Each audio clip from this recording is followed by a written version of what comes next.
captured into the observatory's wavefront sensing system, and so that it can be aligned later on. Absolutely. So as our viewers are tuning in right now, let's sort of go over what's happening to on the screen in front of them. So as we mentioned, we see some windows into the MOC, the Mission Operations Center, and that's as we said before, on the Johns Hopkins campus, Baltimore, Maryland. And then on the left side of your screen, you're seeing an animation, but this isn't just any random animation. This is actually based on real data. So Julie, could you tell us a bit about what we're looking at as far as this animation here? Sure. This is called our Observatory visualization tool, and it's a really interesting work between 3D modeling and some telemetry coming directly from the spacecraft. And you'll be able to see this as we go through, that there's some real-time telemetry being fed into a model, which then reacts as though the observatory is actually doing those movements in space.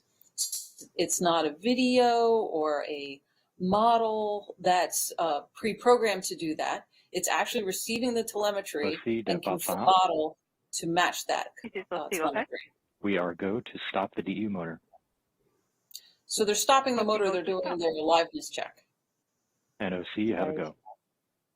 Copy, go to continue.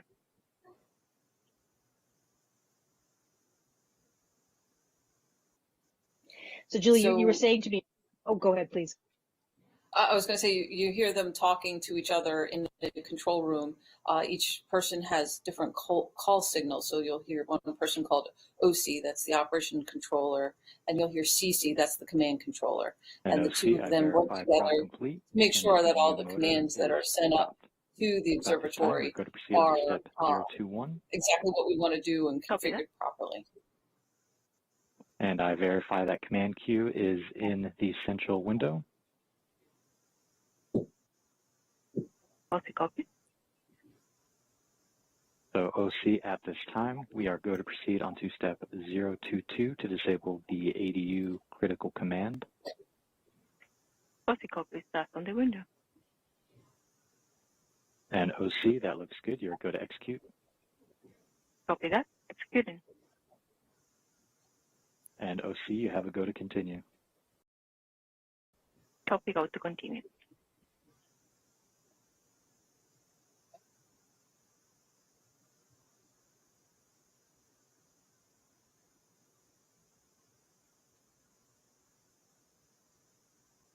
So Julie, can you talk a bit about the important thing that's happening today is the deployment of the secondary mirror, and give us a little sense about what this is. Oh, and feel free to listen to the calls. I know that you're doing this live with us as well. Copies. And OC, I have also confirmed with the dev lead that we are ready to perform the SMSS latch motor aliveness. So at this time, we are going to proceed on to step 024. So they just talked about the latch motor aliveness. So before they were checking the deployment motor, and now they're going to check the latch motor because they have two different motors that have to operate during the sequence. And the secondary mirror itself, to talk about that for a moment, if you take a look at the visualization tool right now, you'll see that the mirror does not look very functional at the moment. It's broken into pieces. The two wings are folded back on the sides. And the secondary mirror is those two black lines going up to the top of the mirror. And it's a little hard to see, but the mirror itself is actually perched on top of the telescope on those two long spindly legs. What will happen is it will fold out and it will put it down into the center of the primary mirror, where it can be reflecting light back into the center of the telescope. The telescope itself is a reflective telescope. It's a 3-mirror anti-stigmat. So the light, we'll talk about a little bit later about the light path. And you'll see once it comes out that it's right on the center of the telescope on 3 long spindly legs. Standing by. Julie, I understand we have an animation that we can play now about the secondary mirror and sort of how it will fold out. So here we go. Maybe you can just tell us what's going on here. Yep. So you can see the legs come out, and the top leg has a hinge in the middle of it, and it snaps into place, and we're seeing the back of the mirror, so it looks black, but that round item in the center is the mirror, and you can see it's held a certain distance away from the primary mirror. The primary mirror is concave, and the secondary mirror is convex, and it shoots the beam of light back down through the center of the telescope. Those parameters look good. We are go to continue with the motor. Instruments are packed into a box. You can kind of see behind the telescope. There's a rectangular box with a sloped top to it. That's where all the instruments are packed back there, and they take the light in from the center of the telescope and bring it down onto the detectors for us. And OC, we do expect the yellow alarm for the motor arm. So they're talking about alarms right now on the loops, and what they mean by that is as we move through different checkouts, there's telemetry that comes into the mock, and it gets processed into a ground system, and that ground system looks at the telemetry, and it has different parameters set up. And to alert us when things are happening, we've assigned essentially colored lights to come on. It's on your digital screen. They're not light bulbs. So an alarm will come on someone's screen and say that this motor is doing something, or this temperature sensor is doing something. And some of them are meant to be in that state during different times, and some of them are not. So we watch them and we alert each other to our plan as to what we should be seeing at what time. For those of you who are just joining us, we are looking at live coverage of the deployment of the secondary mirror for the James Webb Space Telescope. You're looking at an animation that includes real-time telemetry, real-time data from the spacecraft as to the configuration that it's in, what's going on. Complete. Stand by for evaluation. And you're listening to live commands coming from the Mission Operations Center, or MOC, at the Space Telescope Science Institute in Baltimore, Maryland.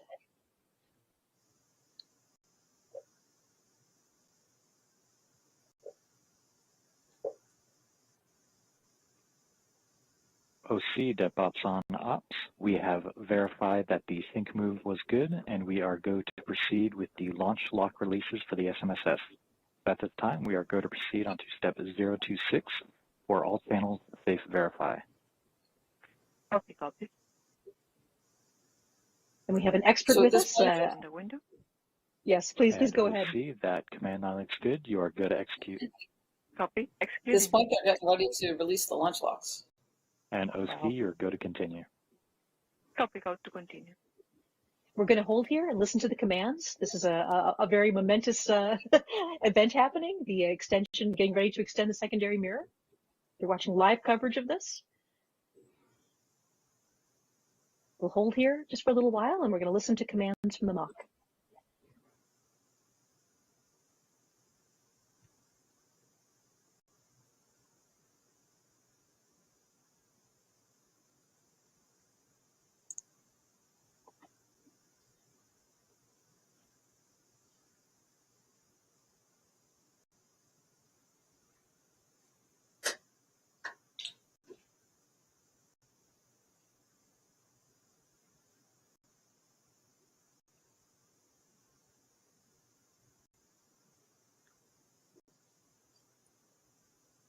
As we listen for more commands from the mock, one thing I'll add is that we will have time, we believe, to take some questions from social media.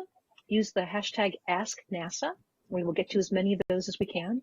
We're on multiple platforms, wherever you are, hashtag #AskNASA.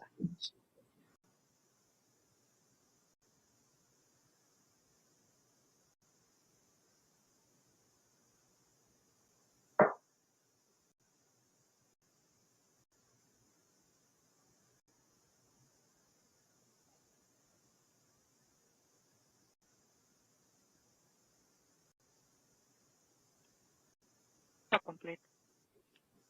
DevOps copies, and I can confirm all channels are safe. So at this time, we are going to proceed on to step 027 for the OTE LRM Group 3. And OC, that script looks good. You're go to execute. Prior executing. And OC, you are go to continue and enable ordnance cards. Copy, go to continue.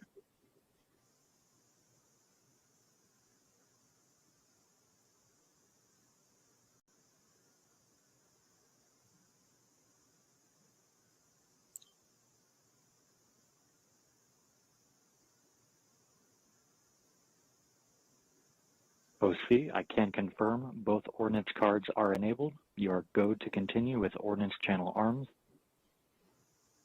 Copy, go to continue.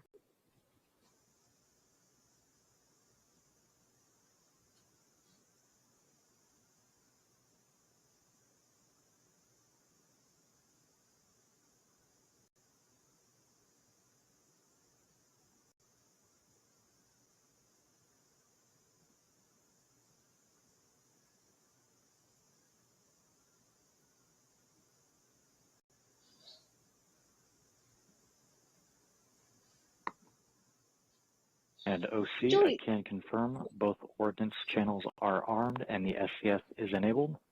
All stations, the next command will fire OTE LRM Group 3. OC, you are go to fire. Copy, go to fire. So and Julie, they're if you can give us firing, any commentary, yes. Thank you. yeah, they're firing the launch release mechanisms for the optical telescope elements. That's the OTE LRM that they're talking about. And what these are the pins essentially in a holder that restrain the mechanism during launch to make sure that, during the forces and vibration that we see, that everything stays in position and doesn't put undue strain onto the motors or the mechanisms themselves during that launch. And at this point, we're releasing them so that we can then move the mechanisms.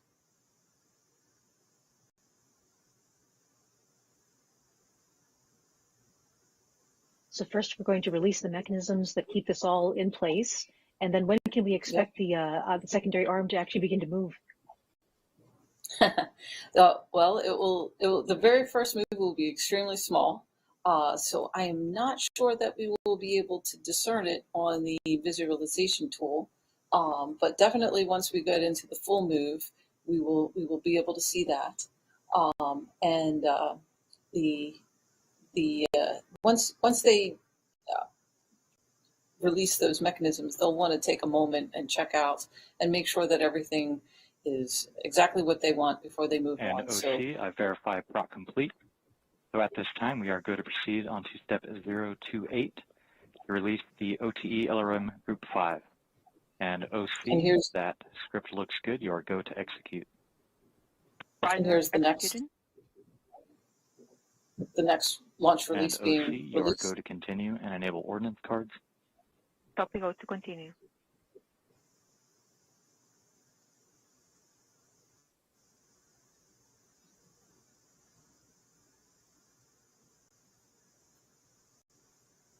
And at this time, what they're doing is they're running scripts that are made and tested well in advance. They're tested on simulators. They're tested onto the real hardware when we're doing ground test. And they've gone through these scripts that send up commands to the spacecraft. I can confirm both ordnance cards are enabled. So you are go to continue with ordnance channel arms. Copy, go to continue.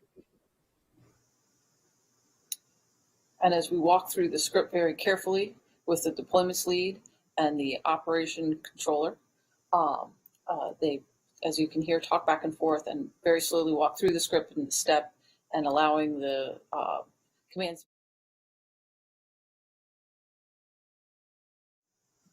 Some things are checked automatically by the script, and some things we wait for verification from the engineers on the ground before moving on. OC, I can confirm both ordnance channels are armed and the SCS is enabled. All stations, the next command will fire OTE LRM Group 5. OC, you are go to fire. Copy, go to fire. You're watching live coverage of the deployment of the secondary mirror, an absolutely essential component of the James Webb Space Telescope. We are getting ready to extend the secondary mirror in a few minutes from now.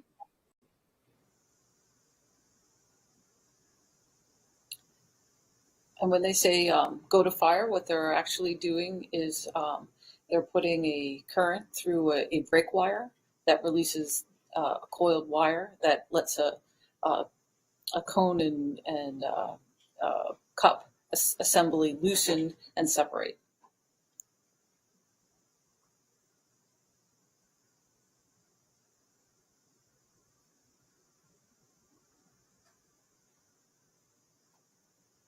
You'll hear commentary from myself, Michelle Fowler. I come to you from Goddard Space Flight Center.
And of course, the reason this is so dramatic, you're looking at something very historic here. This is the largest space observatory ever launched, the James Webb Space Telescope. And the mirror assembly is so large it had to be folded up. People often say like origami to fit into the rocket. We'll talk more about that later when we have some time as they're verifying the secondary mirror deployment and also latching. Complete, and I can confirm the DEU is in standby mode. So at this time, we are going to proceed on to step 030 to execute the SAP parameter upload. Copy that. That is on the window. And OC, that looks good. You are going to execute. Executed. You're hearing commands from the Mission Operations Center, the MOC. And OC, you are go to continue. Copy, go to continue.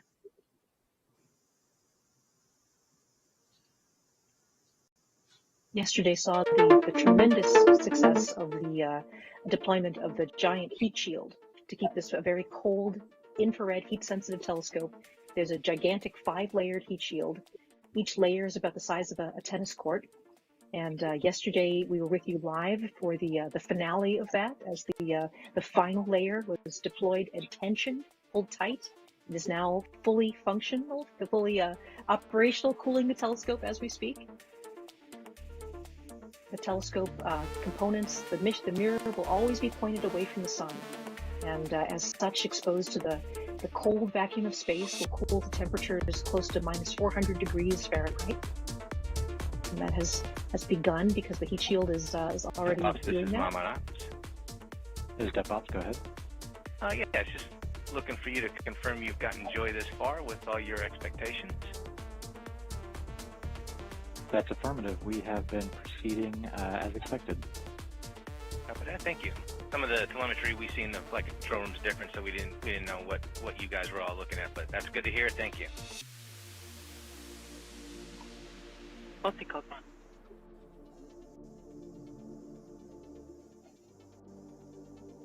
And that was the voice of our mission operations manager as he was talking to the deployment team.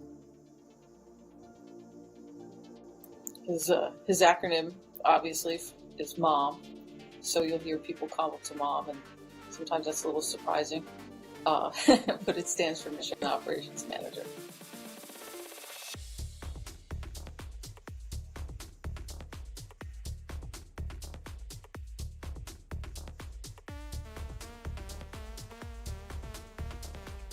And Julie, you are the deputy commissioning engineer, and also you were the lead systems engineer for the instrument package, I believe.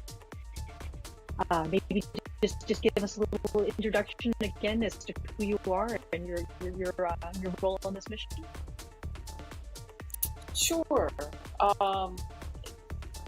So for commissioning, it's broken down into several parts. Like the parts that we've done over the last 12 days really focused on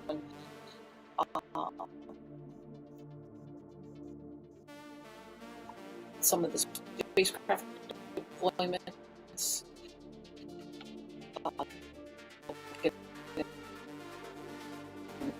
the solar array out, getting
the hot side. But as you can see, maybe in the video where the observatory is moving away from the upper stage of the rocket, we're very shiny. So and OC, I can verify clock complete, and the DU is in operate mode frame 14.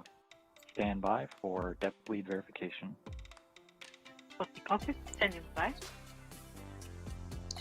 And to have a camera to do anything useful with that bright of a background would be very difficult too. It's a little bit of a hall of mirrors with the shiny surfaces. What would you look at to be able to distinguish what's going on? So from an engineering perspective, we decided that our telemetry coming down was the most reliable thing that we have. But when we did see the solar array deploy it from the camera from the upper stage, that was really quite exciting for us. Yeah, this was amazing. So what you're looking at here on the screen is the actual footage of the observatory leaving the Ariane 5 rocket.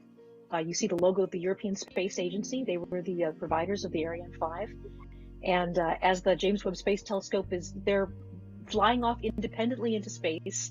Our last view of it, one of the things we were able to see is the solar array deploying, and so that was amazing. I was not expecting that, and there were so many cheers and so many smiles as we saw that heading off into space. Webb is going about 1 million miles away. It is going to a Lagrange point. That is a point where the gravity of the Earth and the Sun and the Moon balance.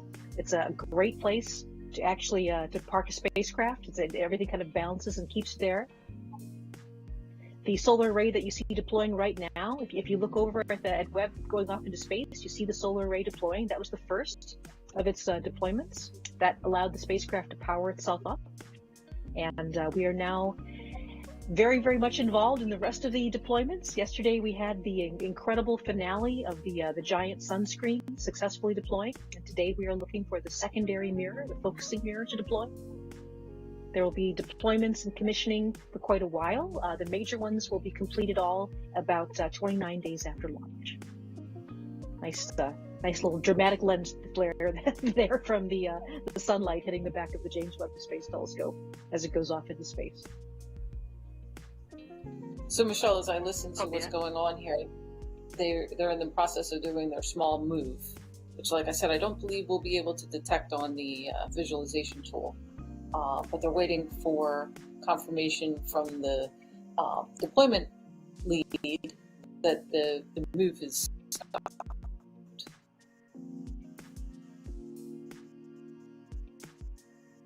So at this point, all of the latching mechanisms have been released, so that the mirror has actually been released, and now we're waiting for a small move, to check and see that everything's all right. And then later on in the broadcast, the deployment of the secondary mirror. And we will be with you through the deployment and then also through the latching as the secondary mirror is latched solidly into place. And we know that the secondary mirror has been successfully deployed. We expect the latching to take place. Julie, correct me if I'm wrong, but I believe that will be about 45 minutes after the deployment of the mirror. Is that process will be complete? Yes. Yeah, the latching has a couple of steps. They move through it slowly.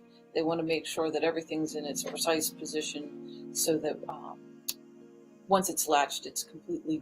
We do not come back and ever adjust this again. Oh, they must have gotten confirmation that the small move was successful. I see celebration. What you're looking at is live footage. This is happening right now at the MOC, the Mission Operations Center. You're looking at the deployment of the secondary mirror of the James Webb Space Telescope, an absolutely essential component. OC, depth on ops. This is OC, go ahead. Step lead has confirmed we have positive separation, so we are go to proceed onto step 037 to stop the DU motor. Copy that. That is on the window.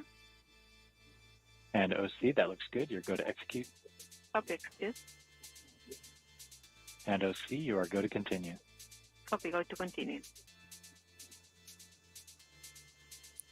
You can just hear the excitement in the voices of the people on the floor as they're announcing the success of this first small move, because this is, once this small move is seen to be successful.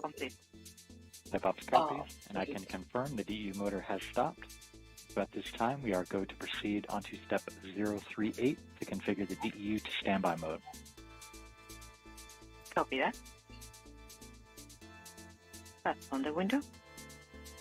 And OC, the command line looks good. You are go to execute. Copy executing. And OC, you are go to continue. Copy go to continue.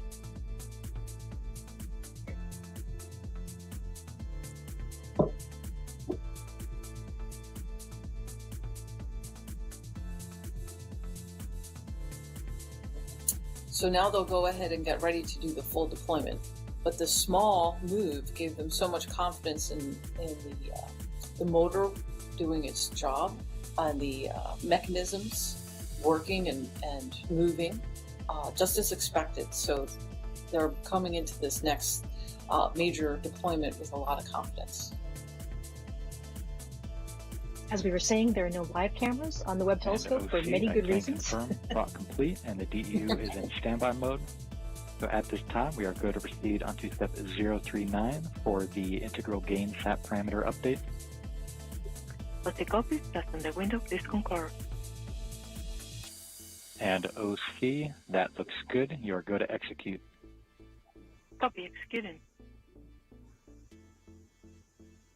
And OC, you are going to continue. Copy go to continue. What you're looking at on the left-hand side of your screen is the observatory visualization tool. And actually, we have a question from social media. There is a devil on Twitch that says, will this observatory visualization tool be made available to the public? And Julie, I believe this is something people can follow along with on some of the websites. Is that correct? I think people are putting out information on the website, and I think you can get different updates, but I don't think the tool itself is available. Right. If that's what they're asking. Right. You can go to the website Where is Webb, and there's lots of information as to where exactly Webb is on its path out to L2, the Lagrange point, 1 million miles away from Earth, as well as the temperature. You can actually see in real time the different temperatures on the sun side of the telescope and the cool side of the telescope. And we were talking about the sensitivity. Please go ahead, Julie. we were talking about the different temperatures on the cold side of the sun shield here. And even in our visualization tool here, you can kind of get an idea. Anything that's down close to that sun shield is going to run a little bit warmer, because there is some heat that comes through. There is some heat that gets reflected up into it. There's essentially a hole through the center of the sun shield that has all of the structure and cable running down to the hot side of the spacecraft. DevOps copies, and I can confirm the load was executed successfully. So at this time, we are going to proceed onto step 040 to configure the DEU to operate frame 14. And OC, that command line looks good. We are going to execute. They're getting ready. They're getting ready and to OC, do you the have full a go to continue. Copy go to continue.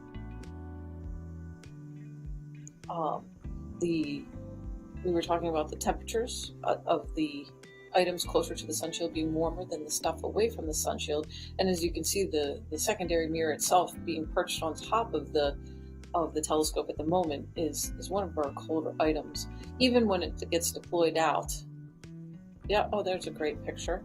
You can see that the secondary mirror here is at the top of your screen on the dark side, on the cold side, and it does run. It does not have its own radiator, but it runs very cold. It's one of the colder items on that side, and the sun shield itself is basically what keeps it cold, and the fact that it really doesn't generate any heat itself. Here we go. When you think about the temp, here we go. Yeah, This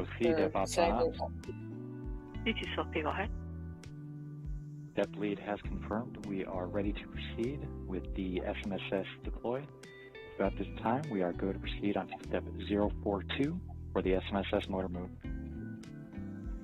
You're looking at live coverage, the deployment of the secondary mirror, an essential component for the James And Webb Space OC, that Telescope. command line looks good. You are go to execute.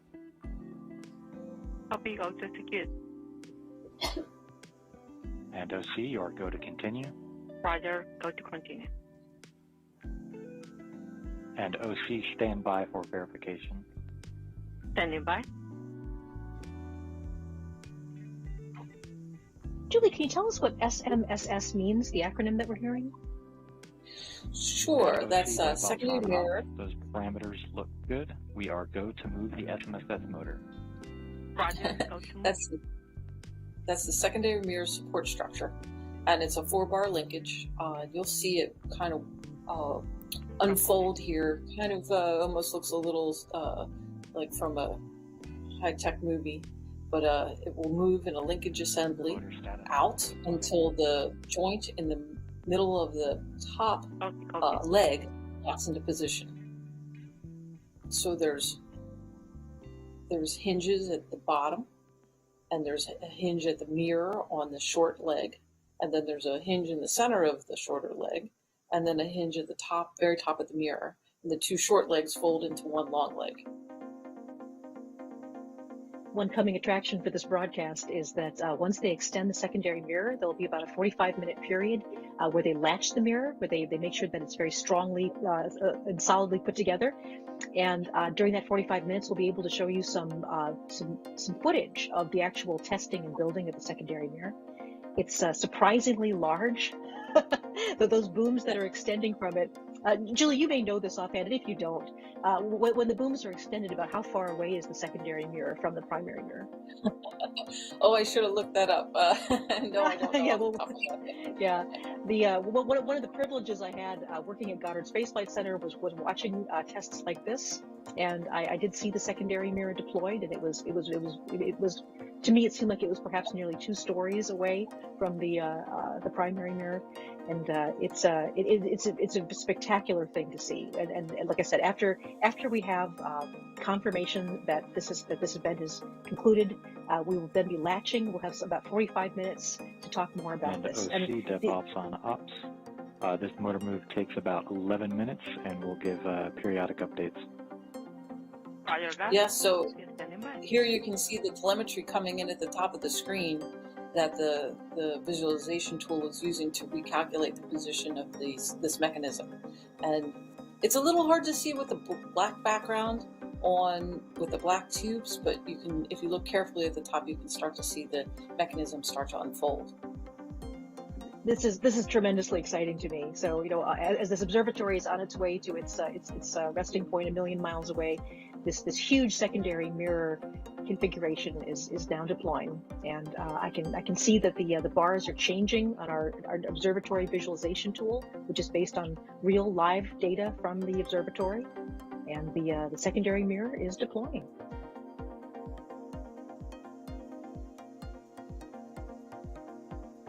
This procedure will take about 11 minutes. About 10 minutes from now, we should see the secondary mirror on our visualization tool fully deployed.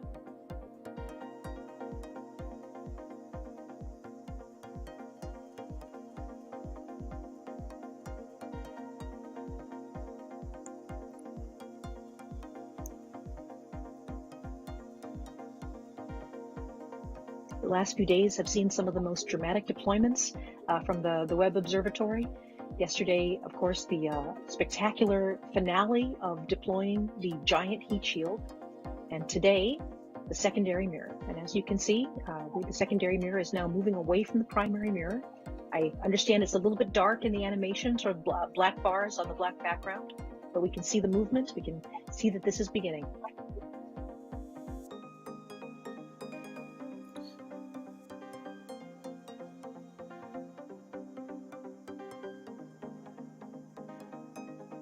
So the mechanism that's actually lifting and rotating this into position is at the top of the mirror there.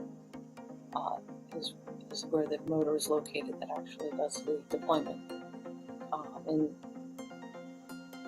we have a photograph on the screen of our mission operation manager, Carl Starr. He's up in the top camera shot.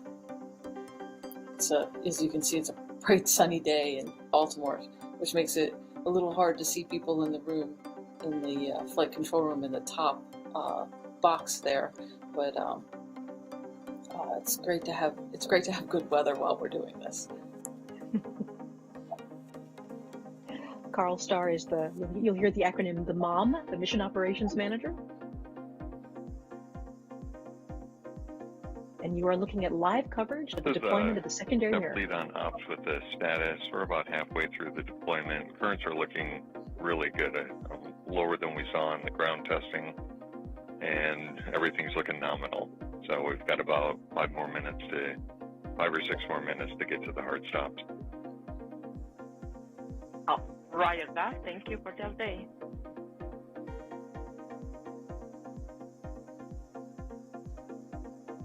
There's a nice view on our observatory visualization tool.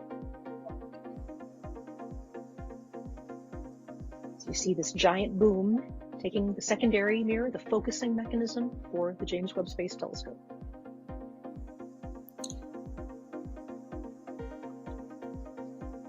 The primary mirror are those gold segments that you see. There are 18 gold segments. And after we have confirmation that the mirror has been deployed, we'll have some time to look at how those will be focused. That will be another major commissioning activity for the James Webb Space Telescope in the next weeks.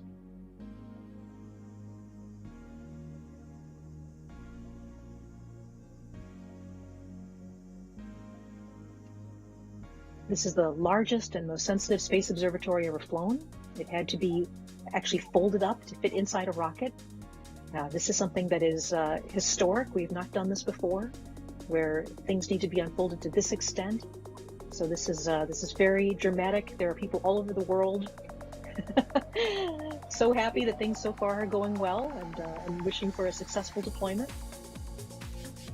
I know I have friends of mine who've worked on the Webb telescope since about 1995. So this is many, many decades of people's work and life all happening right in front of you live as we watch that secondary mirror deploy.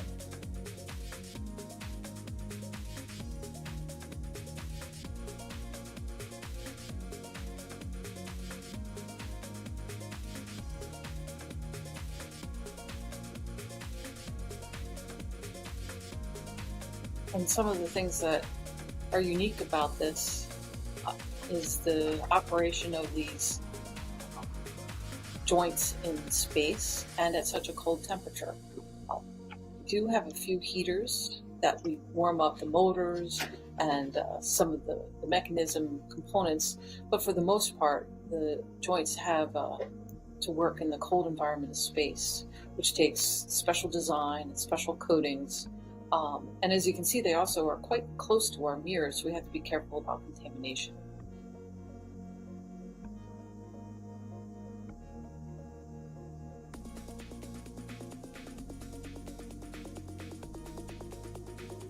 This is also the first time to do this deployment in zero gravity. Every other time that we've done the deployment in a clean room, we've had to have gravity considerations. So this is the first time doing it in zero gravity. We were talking about that yesterday with the non-explosive actuators, all of these little pins that need to release to unfold different parts of the telescope. And again, those were all tested on the Earth, where you were not in zero gravity. We need to work in space. And Julie, I don't know about you, but every time I see that mirror move a little bit farther in our visualization tool, I'm getting more and more excited. My heart is starting to beat faster and faster. For me, there's a tremendous amount of joy. I mean, I have this smile like on my face from ear to ear right now, as I see this absolutely essential component of the James Webb Observatory, the secondary mirror, the focusing mechanism deploy. Yes, without this mirror in its right position, we do not get light into the telescope.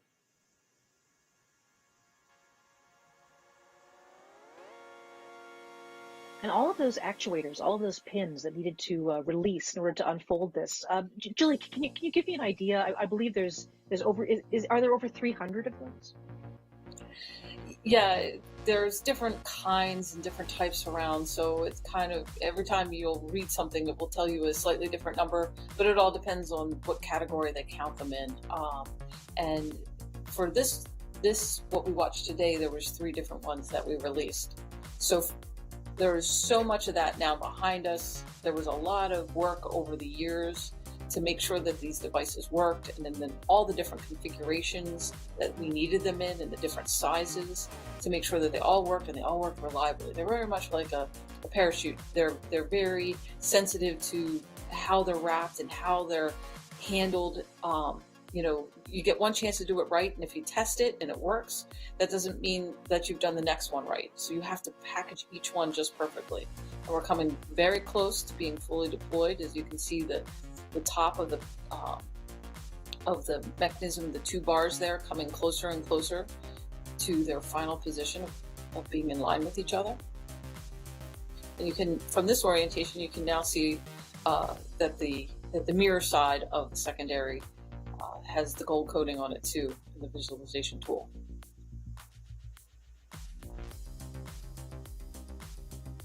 Well, the Webb Observatory is a very large mirror. It's a tiny amount of gold. I believe it's just a couple gold rings worth of gold across the whole thing, just a couple 100 atoms thick on the surfaces. Yeah. Gold was chosen because it is wonderfully reflective in the infrared.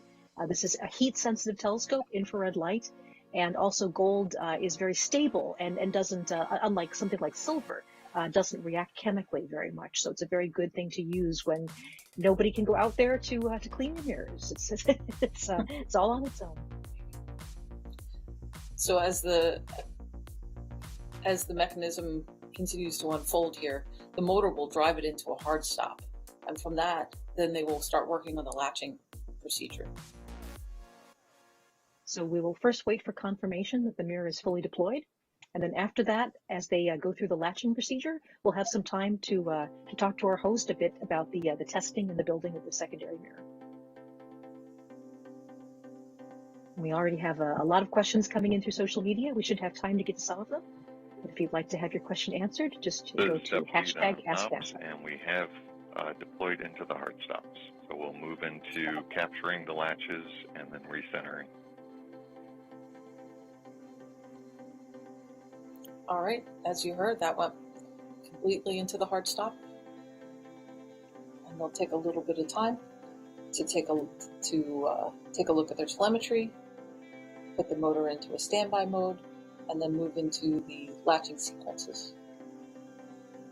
So Julie, at this point, the mirror... They will keep the motor at this point. I'm sorry, I misspoke.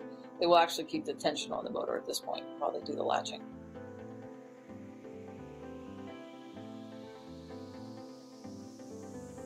So as they are starting latching, I think at this point the mirror mechanism has been fully deployed. Is that correct, Julie? Yep, the mechanism is fully deployed. The motor is holding it. No, hard stop while they do the latching. I have confirmed successfully that we are ready to proceed with the ADU latch moves. At this time, we are going to proceed onto step 044 to enable SES 256. Copy that. That is on the window.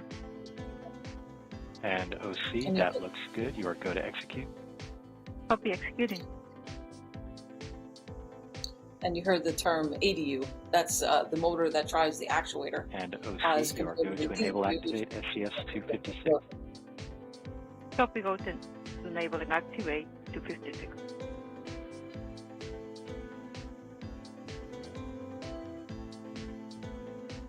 So thank you again for joining us. You're looking at the live coverage of the commissioning of the James Webb Space Telescope. Today, the main task is deploying and now latching the secondary mirror assembly. And that is absolutely essential for the telescope to operate and to be able to focus light onto its gigantic primary mirror. And over on the left side of the screen, you're seeing a visualization produced by real-time data from the telescope. And then above us, you see live footage from the mission control, the MOC, the Mission Operations Center in the Johns Hopkins University. And OC, verify proc complete, and 256 is enabled and activated in slot 2. Copy.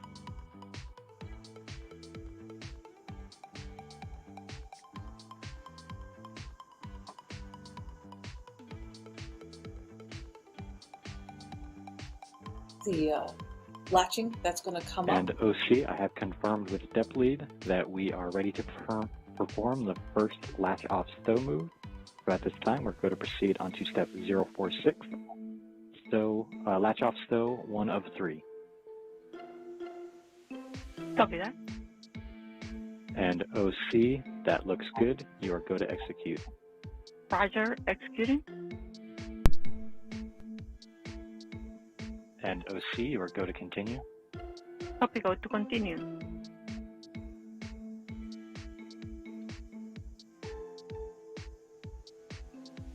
The latches on this that they're discussing now is a hook latch, kind of like you would have on possibly a bathroom door.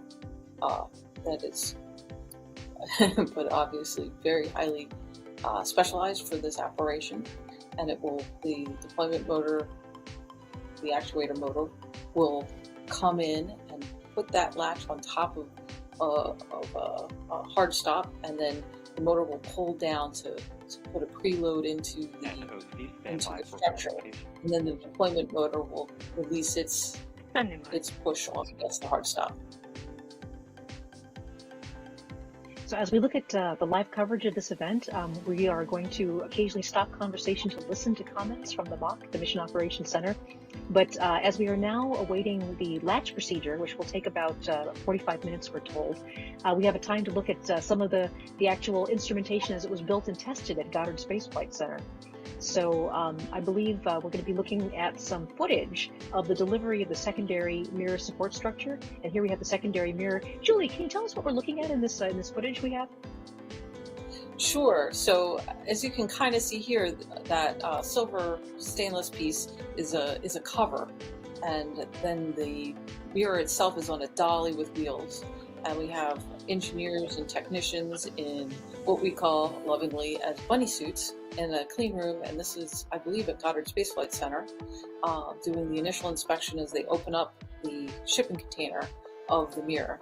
And now here it looks like we have the mirror up onto the crane and the mechanism to move it up into position, where we're going to then do the installation. And here's the people at Goddard watching from the observatory area as the whole assembly takes place. And this is the structure that we were just seeing deployed. You can see it kind of across the middle of your screen, the big booms. And this kind of gives you a perspective of how large in diameter those booms are. You know, they're quite substantial. They look so small in relative to the telescope, but here you can see as we deploy it. Here we do it in a horizontal orientation, and they're white there because they have some plastic protective coatings on it, kind of like you would get something shipped in the mail. It's wrapped in plastic bubble wrap. Oh, somebody's got their hand on the camera. There we go. And so you saw two pictures or actually three different videos of it being deployed. One was as it was being assembled at Goddard in the clean room, and that one was done in a vertical orientation. And then the other two tests were done in a horizontal orientation. The one that was done in vertical orientation, you could see from the top of the picture, and it's a little goes by quickly, but you can see we did some gravity offloading, and then in the horizontal orientation, the gravity offloading was a little different. But testing it in the different orientations is a big part of how we account for gravity. Yes, go ahead. This motor move has completed successfully, and DevLead has confirmed we are go to proceed with the latch to safe, move 2 of 3. Copies from the window. And OC, that looks good. You are go to execute. Roger, executing. And OC, you are go to continue. Copy, go to continue.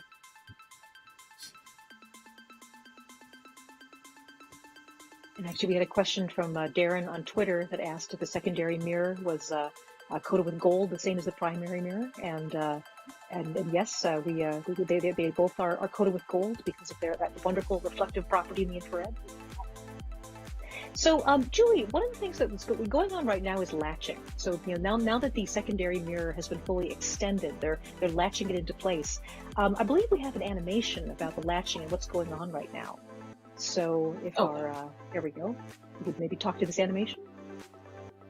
Sure. So you can see that the bottom two booms are fixed, and the top one has a joint in the center, and that latch is right there at that center joint. And as you come in close, they don't have the details of the latch itself. It's kind of buried in that structure, but right in there, there's a hook latch that comes over to essentially a hard stop, and then it can pull on that hard stop, almost like a tie-down type of latch. Continue, And we were talking a bit about testing. We were talking a bit about testing and how this, has to now function in zero gravity, when before we were looking at footage being tested on Earth. And actually, we even had a question from somebody called Pocket Moon on Twitter. It says, how much do the engineers have to account for operating 0G versus 1G? What were some of the things that during the testing that, how is it that you had confidence this works in zero gravity when we can only test it in gravity? Well, the nice thing about gravity is it's in one orientation. So if you want to account for it, you can kind of do things in multiple orientations and take the average and figure out how to subtract it out. So as you can see here, we did tests in different directions. We did testing to the left, we did testing to the right, we did testing upright, and we can figure out exactly what's happening and exactly how gravity impacts us, and take that into account. Same thing with thermal. There's a lot of thermal impacts. We want to make sure that we're testing it, as you can see right there, in the clean room, but in space we're going to be much, much colder. So we want to make sure that that mirror is in the right position when we were both in zero gravity and cold. So we did a lot of measurements both at ambient and cryogenic temperatures to make sure that when we account for both of those effects together, that we wind up in the right spot. And that's a really amazing thing to think about, that this telescope's operating temperature is nearly 400 degrees below 0 Fahrenheit. And so, I'm sure that, people are familiar a little in their daily life that objects change properties when they are very cold or very warm. So the mirror itself is actually not the correct curvature, each mirror segment, until we come down to the operating temperature of the telescope. So this is something that from the very moment it was designed, we knew that building it and testing it on Earth, we had to be very careful to make sure that everything worked in its real environment in space. And Julie, we actually have some footage, I believe, we could talk about the light path and why the secondary mirror is important. So as we said, this is absolutely essential, the extension of this focusing mirror. So I believe we have some animation. If you could talk to this, Julie? Yeah, so here you can see like a rather large beam of light coming in from space. It hits the primary mirror, reflects off of that. The primary mirror is concave, and it reflects back. If you run that again, you'll see that the beam is shaped and reflect back to the secondary, which is convex, and then pushes it down through the center of the telescope here, and that is called our aft optics, and it looks like a little nose in the middle of the telescope, and it actually has a couple more optical features in it. It has a mask that you can see that the light crisscrosses right as it goes through that mask, and then it has a mirror in the back that you can kind of almost see a re-image of what the telescope pupil looks like on that. The pupil is the outside of the telescope. And our telescope is a tricontagon shaped when it's the wings are fully deployed. And that mirror has that same pattern on it. And then it comes back and it hits a tertiary mirror, which then reflects it backwards into the cameras that live behind the telescope itself. And so this is the important thing. The instrument package is all behind the primary mirror, and this will allow the light to actually go into the telescope. Yes. Yes. So, just like your telescope on the ground, there's essentially somehow to capture the light. Since we don't go up there and look through the telescope ourselves, we need to have cameras behind the telescope which take all the images for us. So it would be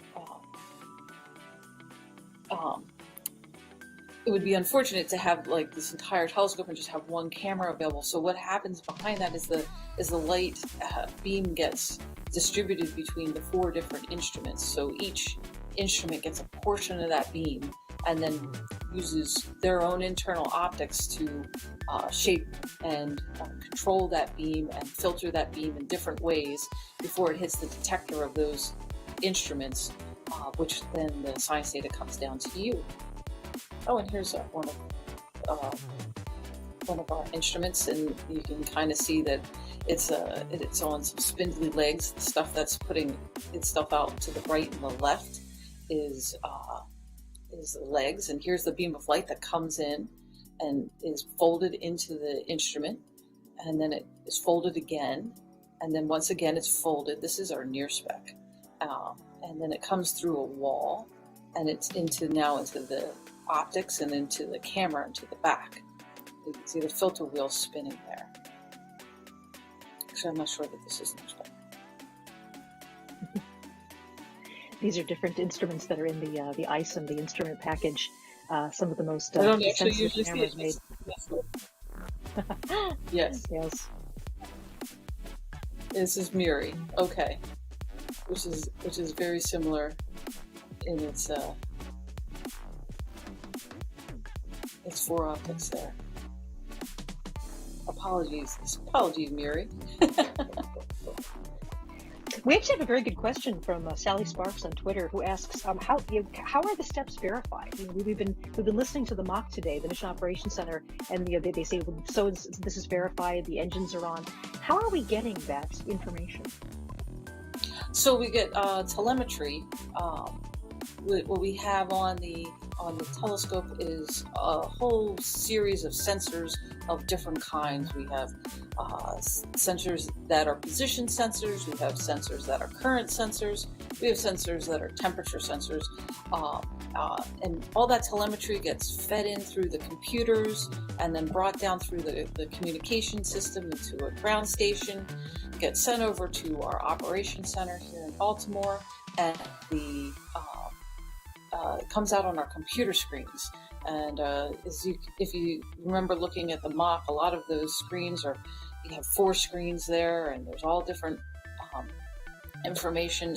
Each of those engineers are looking at a different aspect of what's going on. So they'll each have different pieces of information and telemetry coming up that they're checking out. And they can take a look at that, and they can look at the status and the telemetry coming back to get those verifications. So for our audience joining us, you're looking at live coverage of the deployment of the secondary mirror of the James Webb Space Telescope. This is a second day of very dramatic and successful deployments. Yesterday saw the full installation of the giant heat shield, and today we have the focusing mechanism, the secondary mirror. The secondary mirror has been fully deployed, and at this point they are now latching it. So we actually have a question from Manuel on Twitter that says, why is Webb built to see in specific and longer wavelengths than Hubble? And why didn't you mount shorter wavelength lenses like UV, X-rays, etc.? So this might give me a little chance to talk about some of the science behind Webb and also why it's an infrared observatory. So to answer the question, different wavelengths of light require very different observatories. Basically, there's no way to build one telescope that can capture all the wavelengths of light. And you see here that infrared light is the color of light that is a bit redder than our eyes detect. You see that there is an area of this, what we call the electromagnetic spectrum. The electromagnetic spectrum is simply a name for all of the different forms that light takes. And our eyes are only sensitive to a very small range of that, which we call, rather obviously, visible light. There are higher energy forms of light that are basically too blue, too high energy, UV light, gamma rays, and X-rays. And NASA does operate telescopes that see in all these different wavelengths, but you need very, very different kinds of instruments and different kinds of mirrors. For example, we have the Chandra X-ray Observatory up right now that sees in X-rays. X-rays are a very high energy type of light, and as you sort of know, colloquially from the doctor's offices, X-rays go right through your body, And X-rays, of course, would go right through most detectors and mirrors. You need very specialized detectors. Infrared light is lower energy light, and we often experience this as humans as a form of heat light.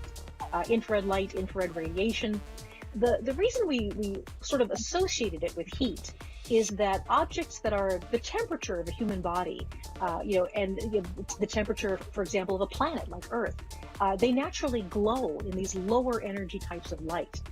So the sun is so hot, the surface temperature of the sun about 10,000 degrees, it's hot enough to actually glow, and that produces visible light. But objects that are just warm, really have any temperature at all, they are glowing in infrared light. And we've had many successful infrared telescopes. The Hubble Space Telescope did see a little bit into the infrared, and we see here an image taken by Hubble in visible light of the famous pillars of creation.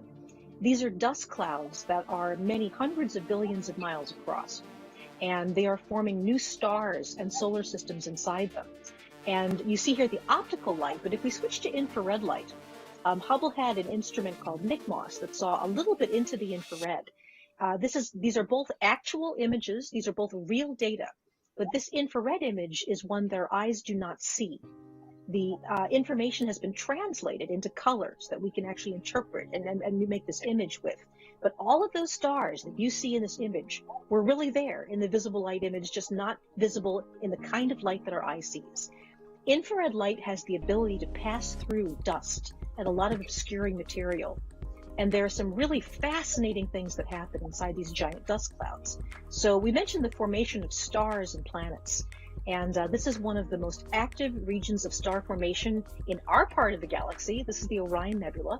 The Orion Nebula is actually visible as a faint smudge below the belt of Orion in what we call the sword of Orion. There are sort of 3 stars that hang down from the belt of Orion. This is the middle, quote-unquote, star. It's not a star, actually. It's a collection of many hundreds of young stars and planetary systems that are forming inside a vast cloud of dust and gas. And while we can see inside the nebula a little bit, where the Orion Nebula is visible to us, it's a much larger complex. And we can see through that dust using infrared. We mentioned the MIRI instrument and also spectroscopes. This is one of the things that's a very powerful way to analyze light. So what a spectroscope does, a spectrograph I should say, is actually pass light through a prism and break it up into the components of the rainbow, all the different colors of the rainbow. Now, we can actually tell really exciting things from measuring very, very carefully how much color comes from each, how much light comes in each color of the rainbow. That's called spectroscopy. And spectroscopy allows you to do things like discover what the components are made of. And here we see a beam of white light again. And it's being passed through, in this case, a prism. On a telescope, it's usually a grating that does the same thing. It spreads it out into a rainbow. And the graph shows you how much light is coming in different colors. Wherever you see this kind of squiggly line go down, that means less light in that color. The reason that's interesting is that every chemical in the universe, basically, every atom, every molecule, has a fingerprint of light that specific molecule absorbs. And that's how we're able to tell you what stars are made of, what planets that are around other stars, what the composition of their atmospheres may be. This is one of the big deals about the Webb Observatory. One of the major goals is to see, do planets around other stars have environments like the Earth, with water vapor, carbon dioxide, oxygen? And the way Webb is going to determine that is by watching that planet move in front of the star, and the star light behind it will pass through the atmosphere of that planet. And as that does, different components will be absorbed, because we know the absorption characteristics of all of these different chemicals, like oxygen, like water vapor. And as that light reaches the James Webb Space Telescope, we'll be able to say, all right, there's a planet going around that star in the sky that has an atmosphere very much like the Earth. And these are some of the signals that we're looking for. Another reason infrared is so important is that some of the most important signals of this absorption take place in the infrared. If you'd like to know, for example, if there's water vapor, if there's oxygen, not only that, we should be able to have some idea of the temperature of the atmosphere and maybe the density of the atmosphere. And so the hope is that once Webb is operational and looking at exoplanets, planets around other stars, we'll be able to say that planet has an atmosphere very much like the Earth. And perhaps might even have biomarkers, the signals of vegetation. That's less likely. The first thing we'll be looking for is just to find atmospheres that are like the Earth. These are animations, scientific visualizations made of exoplanets. Of course, exoplanets are so far away, we can't yet see whether they have oceans or atmospheres, but these are based on scientific data around a star called TRAPPIST-1. TRAPPIST-1 is a star that we're looking at with the James Webb Space Telescope. TRAPPIST-1 we now know has at least 7 planets, and of those 7 Earth-sized planets that were detected, there are several of them that are about the right distance from the star to have temperatures similar to the Earth. And that's all we know right now, is we know the rough size of these planets. We know that they're dense. They are rocky planets like the Earth and Mars and Venus in our inner solar system, but we do not have any information yet about what their atmospheres are like. And hopefully that will change when the Webb telescope is able to send us back information about these exoplanets. That's one of the major science goals of the Webb telescope.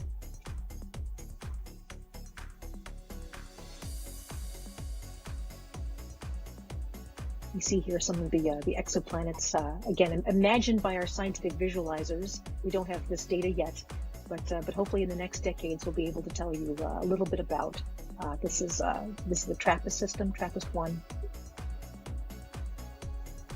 The way that we find exoplanets is by watching planets transit in front of their sun. They block out a little bit of the starlight, basically a tiny little solar eclipse as these planets move in front.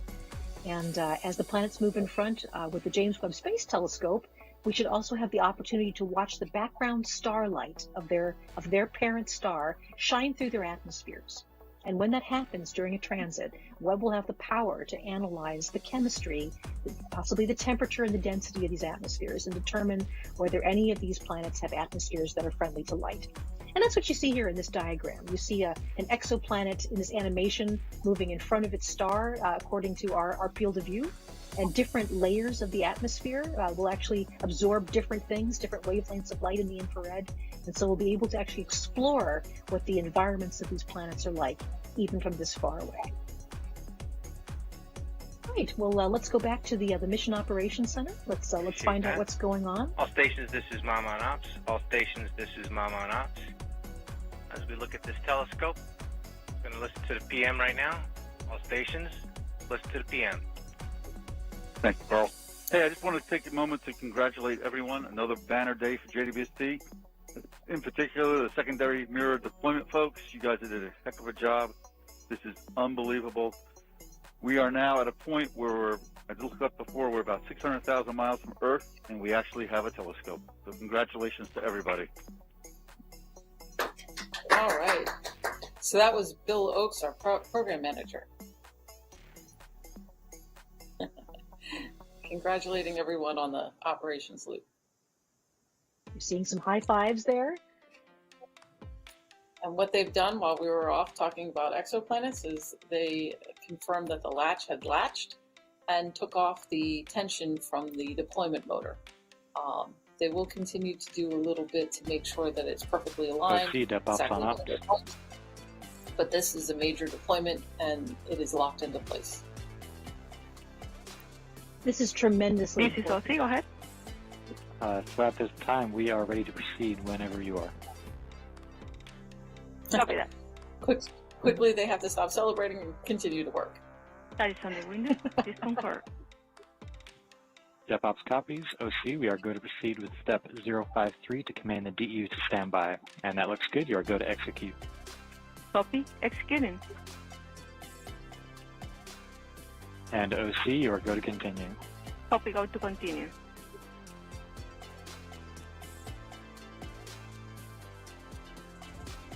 So you'll hear us talking. You'll occasionally hear us pause as we listen to commentary from the Mission Operations Center. So Julie, I mean, after today's wonderful and successful deployment of this secondary mirror, a little bit of a look ahead to what's happening next. And tomorrow, I believe we have another significant deployment. The aft radiator will deploy. Can you tell us a little bit about that? Sure. I think. Oh, here's our animation. So this is on the back side of the telescope, actually behind the instruments. And you can see right there on the one side of the screen was actually the mirrors deploying out of the way. But this is a radiator that takes some heat from the electronics and all the things that still have to operate on the cold side of the telescope, and it directs that heat out into deep space. to dump that power out where it doesn't reflect around and get back into the telescope.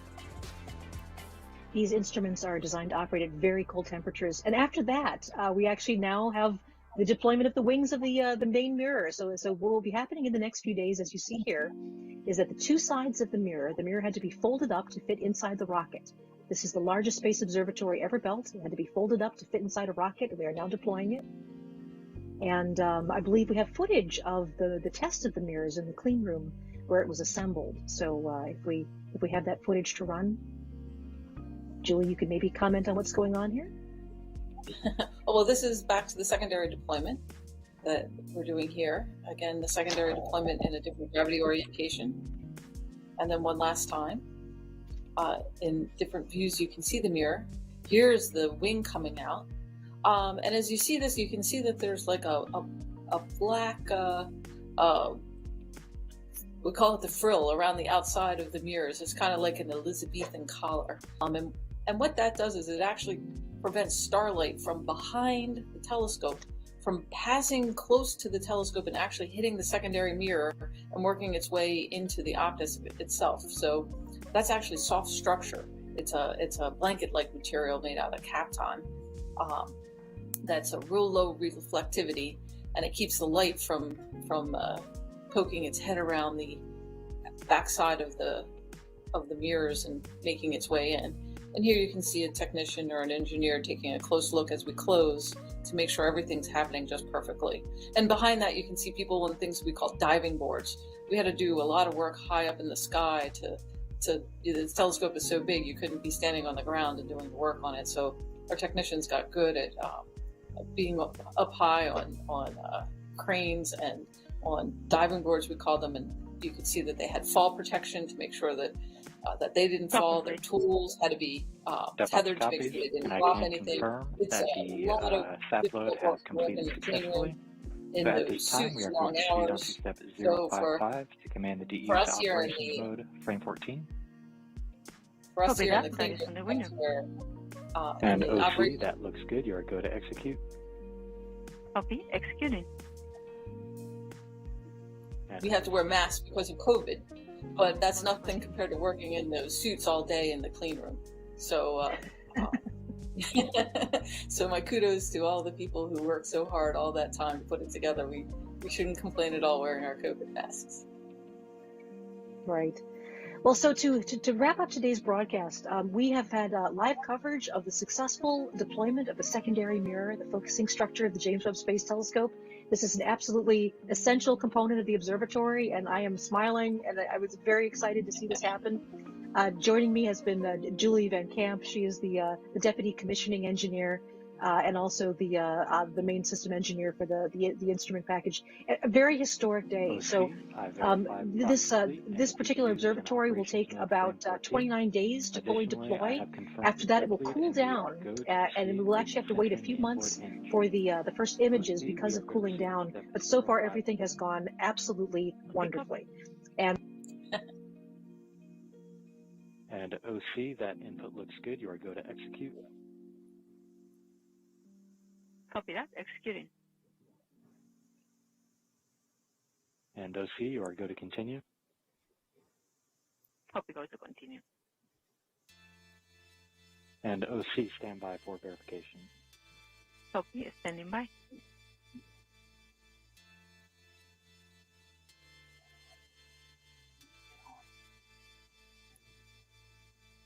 And OC, DevOps on ops. Those parameters look good. We are go to move the SMSS motor. Audio. Copy, go to move.